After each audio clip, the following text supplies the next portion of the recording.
ერთი ბისი და ლეგენდარული Lady in Black. ამ სიმღერით დაასრულა 70-იანი წლების ლეგენდარულმა ბენდმა თბილისური კონცერტი.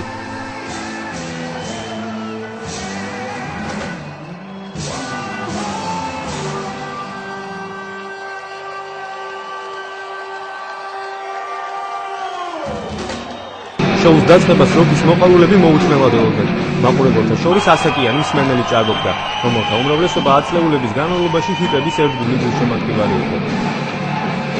მე გავიზარდე ამ მუსიკაზე და ველოდები წარსულში დაბრუნებას. ჩემთვის ეს დროის მანქანაა ერთგვარად. წარსულში დაბრუნება ჩემი, ახალგაზრდობა. ჩემთვის დიდი ბედნიერება, მაშინ ვერ წარმოვიდგენდი თუ შემეძლებოდა რომ ასე ცოცხლად თან თბილისში მენახე ჯგუფი და რაც თავარია. კარგია რომ აი ეს Live in Tbilisi გამოვა DVD, რომელიც ჩვენ ქვეყანას და კერძო ჩვენს დედაქალაქს რეკლამას გაუკეთებს მთელ მსოფლიოში.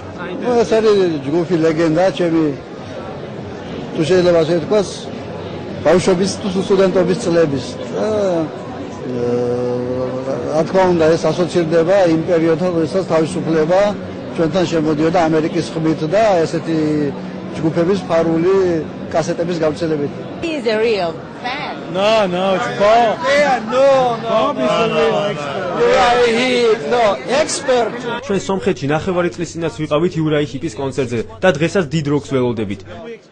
ყველა სიმღერა გენიალურია, თუმცა ყველაზე მეტად ივლისის დილა მომწონს. ეს განსაკუთრებული კონცერტი უნდა იყოს. კარგია რომ ყველა ჰიტი შესრულდება. სასიამოვნო დროის გატარებას ველოდები.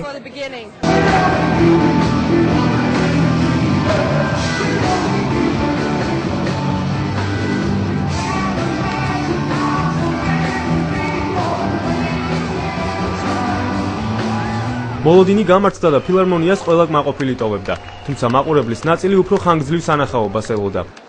ძალიან კაი კონცერტი იყო, გული დამწყდა უბრალოდ თუ ცოტა კონცერტი მალე დამთავრდა. ცოტა დიდი ხანს გაგრძელებული იყო, უფრო მეტ სიამოვნებას მივიღებდი, მაგრამ მიხარია რომ აი დაახლოებით ჩემი თაობა აქ ეთყობა ის თაობა, ვისაც აი ისეთი ახალგაზრდობიდან გამოყვა ამ ანსამბლის დიდი სიყვარული. პირველ რიგში ახალგაზრდობის გახსენება, მეორე რიგში როკ კონცერტის როგორც ახალგაზრდები ამბობენ ლაივში, ცოცხალში მოსმენა და მესამე და ყველაზე მთავარი, აი ჩემ პატარებმა რომ პირველად ნახეს ცხოვრებაში როკ კონცერტი, ნამდვილი როკ კლასიკოსები.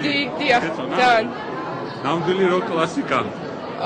კი, ანუ საერთოდ ვუსმენ ამ ტიპის მუსიკას უფრო და აი ეს პერიოდი მუსიკაში ყველაზე მეტად მიყვარს და ყველაზე კაი ხარისხიანად მიმაჩნია. დიდებული კონცერტი იყო, კარგი შოუ და ბევრი ენერგია. ვერც ვიხსენე პირველად როდის დავიწყე ამ ჯგუფის მოსმენა. მთელი ცხოვრება იურაი ჰიპის გულშემატკივარი ვარ. როკ ბენდი თბილისური კონცერტის ჩანაწერს DVD დისკების სახით მთელ მსოფლიოში გაყიდეს.